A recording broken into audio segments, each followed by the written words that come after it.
School லீவ்லையும் பிள்ளைங்கள சீக்கிரமாக எழுப்பி விடுங்க. ஸ்கூல் லீவ் தானே அப்படின்னு சொல்லி தூங்க விட்டாதீங்க. ஸ்கூல் இருக்கும்போது ஒரு 5 மணி 6 மணி அப்படி எழுந்திரிச்சாங்கன்னா ஸ்கூல் லீவ் டைமில் ஒரு 6 மணி 7 மணி அப்படி எழுப்பி விட்ருங்க. ரொம்ப நேரம் தூங்க தேவையில்லை. இதையே சில பேர் 8 மணி 10 மணி நேரம் தூங்க வைப்பாங்க. இது ரொம்பவுமே கஷ்டம். இது நம்ம அவங்க ரொட்டீன் லைஃபுக்குள்ளே போகிறதுக்கு ரொம்பவே கஷ்டப்படுவாங்க.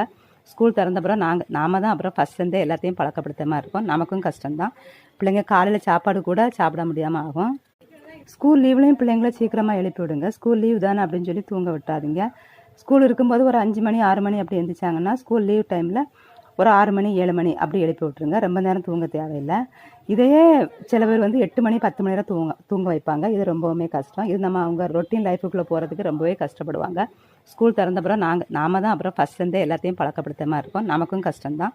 பிள்ளைங்க காலையில் சாப்பாடு கூட சாப்பிட முடியாமல் ஆகும். ஸ்கூல் லீவ்லையும் பிள்ளைங்கள சீக்கிரமாக எழுப்பி விடுங்க. ஸ்கூல் லீவ் தானே அப்படின்னு சொல்லி தூங்க விட்டாதீங்க. ஸ்கூல் இருக்கும்போது ஒரு